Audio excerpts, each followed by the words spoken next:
The candlelight shimmered, the champagne flowed, and my husband slid a diamond necklace across the table for our 10-year anniversary. It was perfect, until his mistress arrived, carrying a secret that would obliterate my entire life. The low hum of conversation, the clinking of crystal glasses, the soft glow of candlelight on my husband's face, it was perfect. Too perfect, maybe. We were at Aria, the kind of restaurant you only go to for milestone anniversaries, or if you've just successfully sold your company. For us, it was 10 years, a decade. Mark slid a small velvet box across the pristine white tablecloth. My heart did a little flutter, the same one it did when he first proposed. "Happy anniversary, my love," he murmured, his voice as smooth as the expensive Merlot in his glass.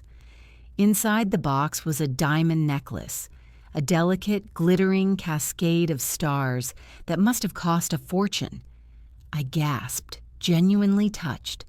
He'd been working so hard lately, long hours at his consulting firm, stressful trips, endless phone calls.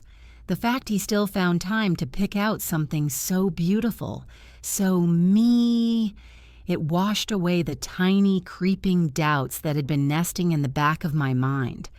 The late nights, the way he guarded his phone like it was a state secret, the faint, unfamiliar scent of perfume on his suit jacket last week that he'd blamed on a new air freshener at the office. I'd chosen to believe him. I had to. This was Mark, my Mark, the man who held my hand through my mother's illness and celebrated my smallest victories like they were his own. He fastened the necklace around my neck, his fingers warm against my skin. "It's perfect," I whispered, touching the cool stones. "Only the best for you," he said, but his eyes darted towards the restaurant entrance for a split second. A nervous tick. I ignored it. I poured more champagne, raised my glass for a toast, and prepared to sink back into our perfect anniversary bubble. But the bubble didn't just pop. It was shattered by a stiletto heel clicking aggressively against the marble floor. A woman was standing by the maitre d's station, scanning the room with a predatory gaze.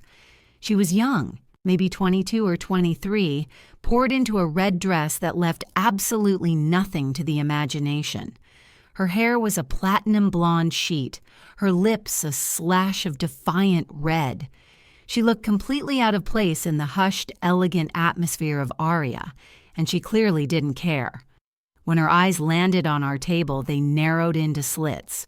I watched, a confused spectator, as she began to walk towards us, a storm brewing in her wake.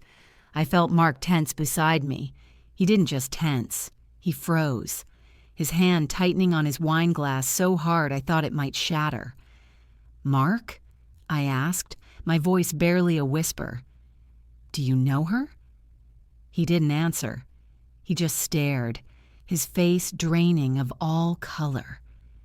The woman reached our table, her cheap, cloying perfume hitting me a second before she spoke. She wasn't looking at me. Her entire focus was on my husband. "So this is where you are," she said, her voice dripping with a venomous sweetness. "Celebrating." I finally found my voice. "I'm sorry, can we help you?" Her head snapped towards me, and for the first time, she really looked at me. Her eyes raked over my face, my dress, the new diamond necklace. A cruel, mocking smile played on her lips. "Oh, you're the wife," she sneered, as if the word itself was an insult. "The 10-year anniversary. How quaint." My heart started pounding, a frantic drum against my ribs. The perfect evening was curdling, turning sour in my stomach. "Mark, what is going on?" I demanded, turning to him. But he was a statue, a man carved from fear and guilt. The woman laughed, a harsh, ugly sound. "He's not going to tell you, is he? He never does. He's a coward." She leaned in closer, her face just inches from mine. "Let me introduce myself. I'm Chloe." and your husband has been spending his late nights at the office with me for the past 6 months."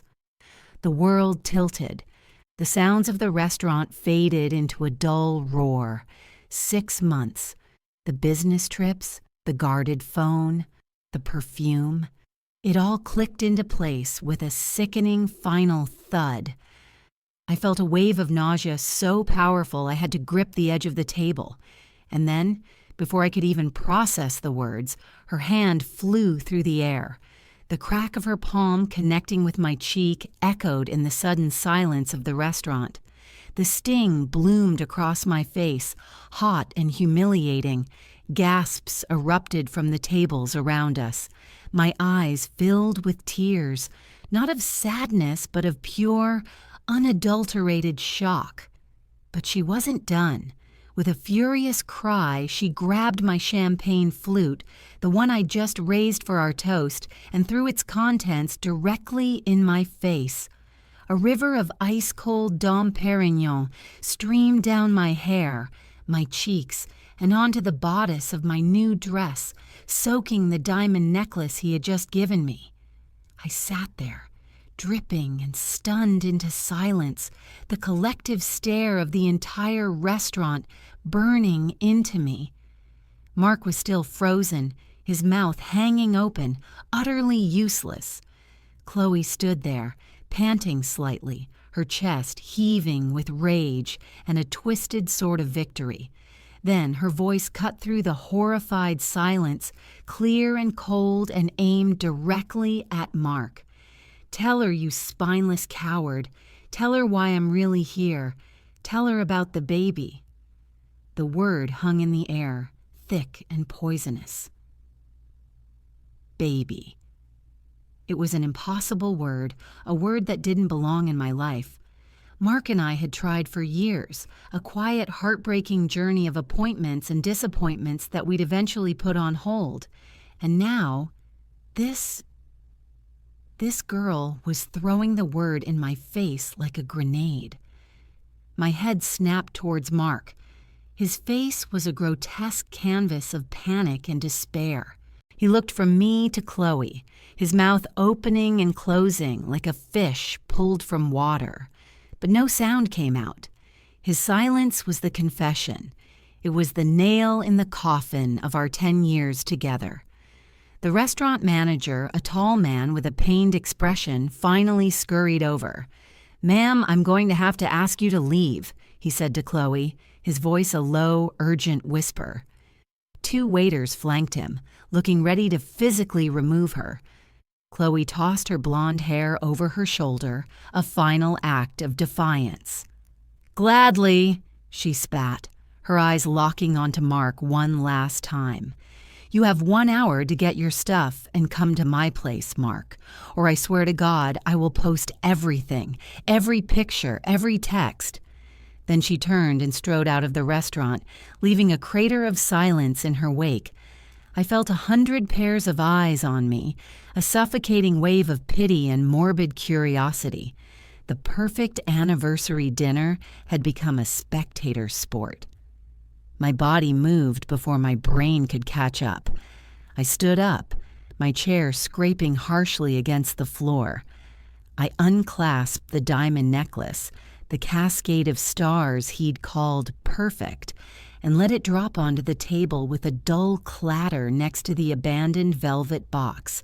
I didn't look at Mark. I couldn't. I walked away from the table, past the gawking diners, my head held high on a neck that felt like it might snap. The cold, sticky champagne on my dress was a clammy shroud of my own humiliation. The drive home was a vacuum. The 10-minute journey felt like an eternity suspended in silent torment. Mark drove, his knuckles white on the steering wheel. I stared out the passenger window, watching the city lights blur into meaningless streaks. The beautiful home we'd built together, once my sanctuary, now felt like a prison I was being returned to. When he parked in the garage, I didn't wait for him. I unlocked the front door and walked into the sterile quiet of our foyer. The photos on the wall mocked me. Our wedding day, a trip to Italy, us smiling, happy, a complete and utter lie. He followed me inside, closing the door softly behind him. "Sarah," he began, his voice cracking, "please just let me explain." That's when the numbness finally shattered, replaced by an arctic rage. I spun around to face him, my voice low and dangerous. "Explain? Explain what, Mark? That you've been sticking it to some 23-year-old girl? That you've been lying to my face every single day for 6 months? Or are you going to explain the baby? Let's start there. Explain the baby you're having with another woman while your wife's womb is a graveyard." The cruelty of my own words hung in the air, but I didn't care. I wanted to hurt him. I wanted him to feel a fraction of the agony that was ripping me apart. He flinched as if I'd slapped him. It happened," he stammered, running a hand through his hair. "She's a temp at work. It was a mistake. I was going to end it, I swear." "A 6-month mistake that's pregnant?" I laughed, a broken, hysterical sound. "You weren't ending it, Mark. You were just getting better at hiding it. When did you find out? About the baby?" He swallowed hard, his eyes glued to the floor. 2 months ago. 2 months. He had known for 2 months. He had come home to me every night, kissed me good night, told me he loved me, all while knowing this other woman was carrying his child. A new wave of nausea hit me. And where is she living, Mark? In some magical apartment that pays for itself? My mind was racing, connecting dots I hadn't even seen before. The vague answers about our finances, the talk of market volatility when I'd asked about our savings. I helped her out," he mumbled. "She was going to lose her place." "Helped her out with what? With our money?" My voice rose, echoing in the hallway. "Answer me, Mark. Where did you get the money?" He finally looked at me, and his eyes were filled with a shame so profound it was almost terrifying. "The joint savings account," he whispered. My blood ran cold. "The lake house account. The one we've been putting money into for 5 years?" He nodded miserably. A horrifying thought bloomed in my mind, a dark and certain premonition. I walked towards him slowly, my heart pounding a funeral drum. "Mark," I said, my voice barely audible, "my mother's inheritance. I put it all in that account 3 months ago after the estate settled. I told you I wanted it to be the final piece, the thing that got us our dream."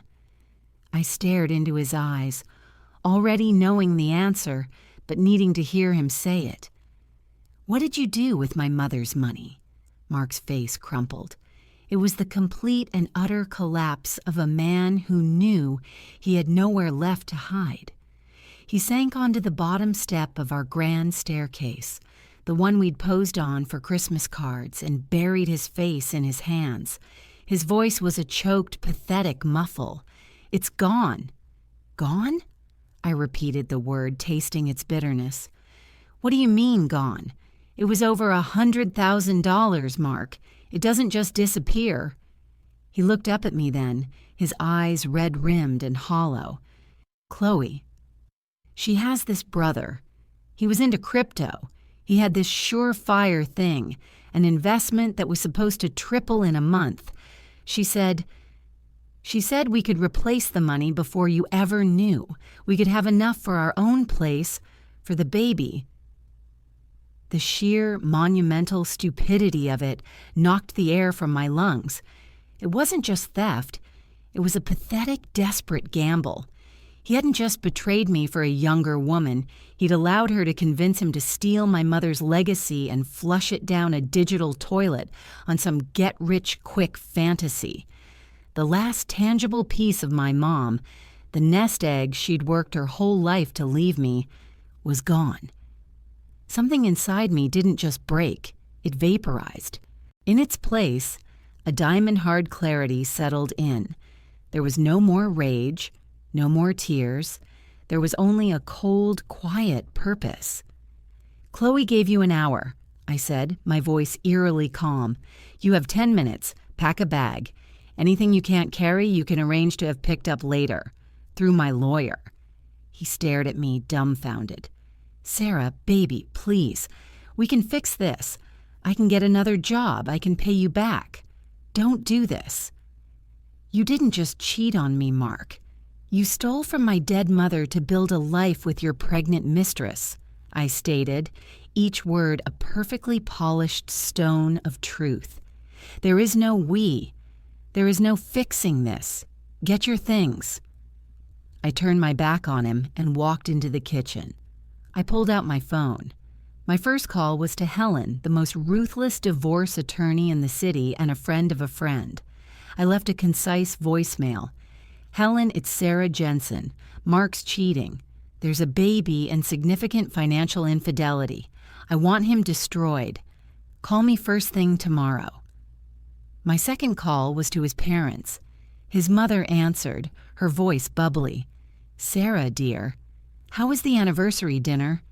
"Marjorie," I said, my voice steady. "Mark has been having an affair for 6 months. The girl is pregnant. He also stole my entire inheritance to fund their life together. He's packing his bags as we speak. I expect you'll be hearing from him shortly." The line went dead with a soft click. I knew the fallout in the family, where Mark was a partner in his father's prestigious firm, would be biblical.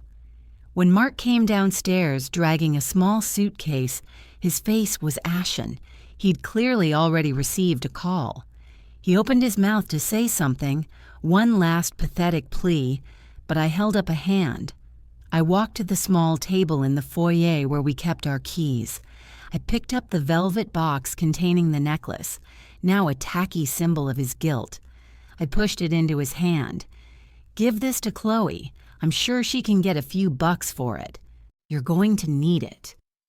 He flinched, but took the box. He walked to the door, paused with his hand on the knob, and looked back at me, a ghost in the house he had helped build. "I'm so sorry, Sarah."